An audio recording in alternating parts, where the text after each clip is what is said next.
Welcome to Created Healthy. I'm Dawn Combs. It's a common idea that God gave us everything we need in nature, but do we believe it enough to walk that out in truth?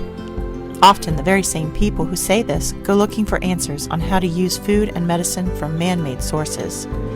Everything man creates comes with a user's manual. Why would God be any different? I challenge you to join me in seeking revelation about our body, mind, soul, and spirit health by digging into His written word and in practicing pure science in the visible world of His creation. Today we meet another amazing woman in the Bible. Hannah comes into our story as we go into Samuel 1 through 3. Hannah is the wife of Elkanah, and he also has another wife named Peninnah. So we know that Hannah is infertile because Peninnah is having lots of kids, and Hannah year after year is barren.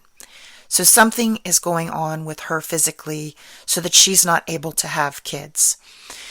Now, she goes to Eli the priest, and she goes every year for their devotions and their sacrifices. And in this particular year, she goes and she makes a vow to Eli, a vow to God, that if God heals her, opens her womb, and allows her to have a son, that she will devote him to God.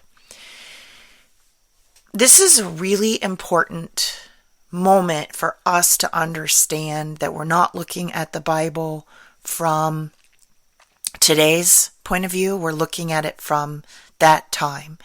And infertility, this is a personal story, so personal for me because I prayed a prayer like Hannah's. I fervently asked God for healing in this manner, and I made a promise that I was very, very, it says that Hannah spoke to God in her heart. She was not making any noise, and this is why Eli thought she was drunk. She was speaking from her heart directly to God about this promise. So she was very, very serious about what she was saying. And children at this time were your security. When you had kids, it secured your property, it secured your possessions, and it secured your old age. There weren't old age homes. There wasn't Medicaid and Social Security. You needed those kids to anchor whatever you were able to amass in your lifetime so that as they were flourishing, they were taking care of you in your old age and you were fine. So for Hannah to want to have a child is natural in this time because everybody is fulfilling that God-given call to procreate, to multiply. And there's a purpose here that when you have kids, your standing in society is established. No one's looking down on you anymore. It says that Peninnah made lots of fun of Hannah and constantly pointed this out, as would other people. They would look at you because you didn't have kids. You were supposed to have kids to fit in. And it was also a necessary thing for your safety and security. So it's natural that she wanted to have kids.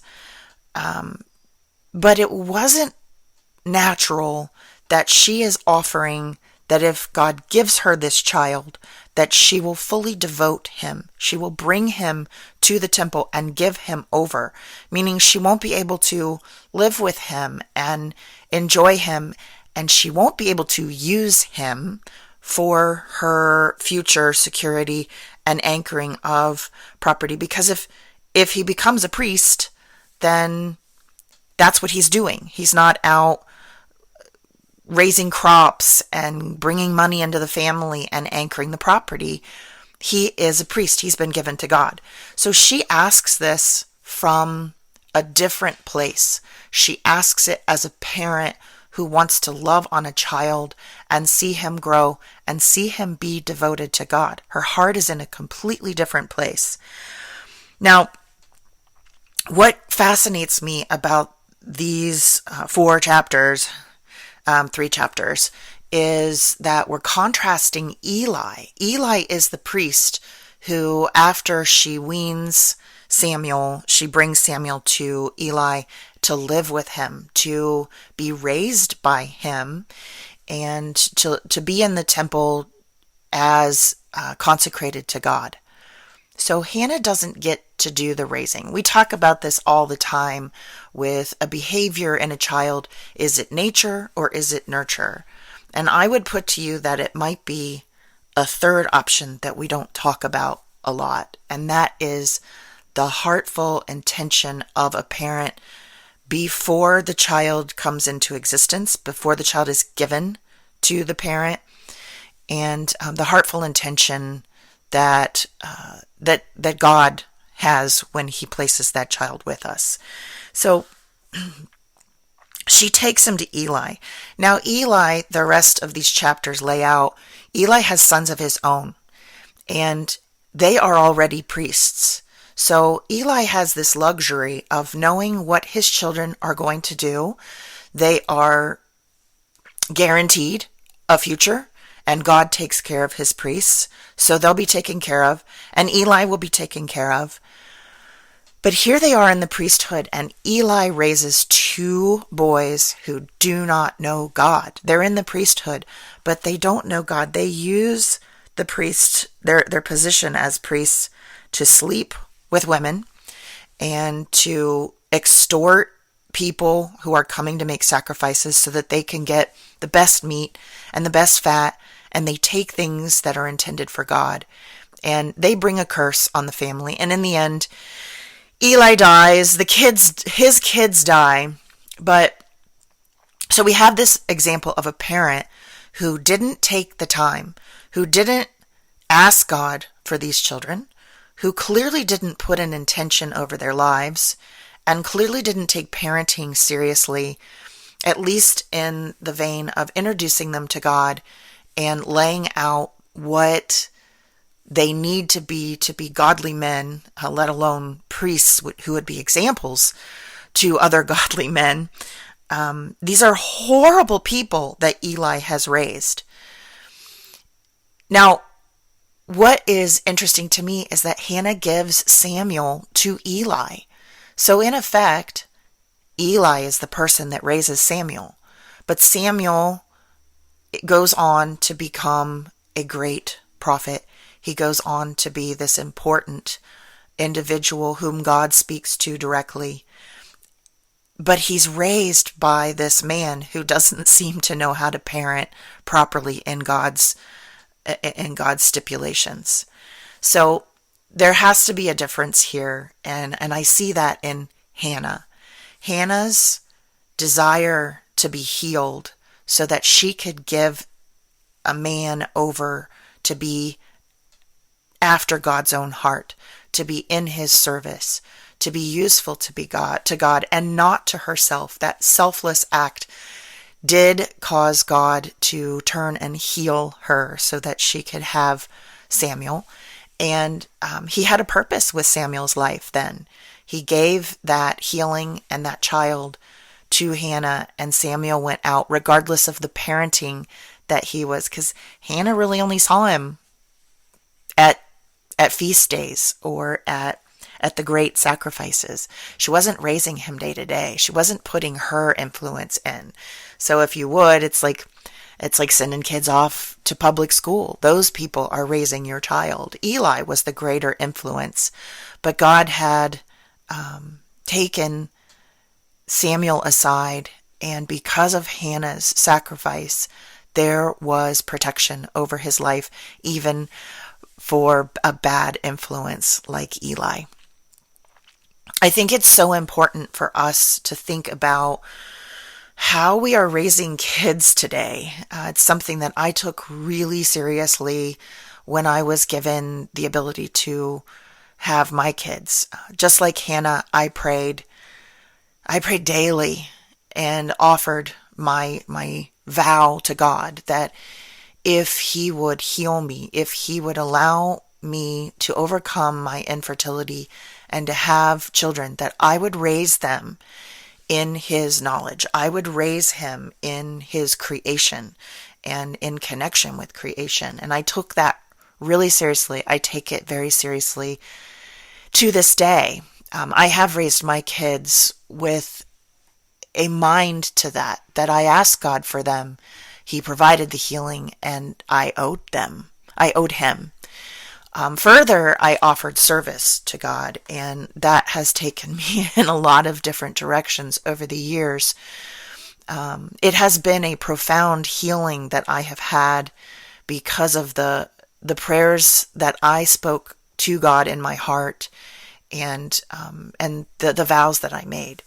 And Hannah clearly takes this very seriously. We have her song here, which is another bit of amazing poetry in the Bible, where she is praising God. And we have this contrast of parenting. Hannah is healed by God and gives her son Samuel up after she weans him, but she goes on to have 3 sons and 2 daughters. So God heals her of her infertility and takes her vow. But then he also blesses her. So there is a message here of, if you give all that you have to God, He will turn around and bless you many times over and fill your cup back up of what you've emptied to Him. So she did not go without the security and without the standing in society and without having the family be secure. She didn't go without that by giving God the first child that happened after she was healed. She was an amazing woman here and got so much back from what she gave. But I really wanted to look at that. It's so tempting for me to look at that because of my own personal experience and to identify with Hannah. But I think the lesson here for me is that difference.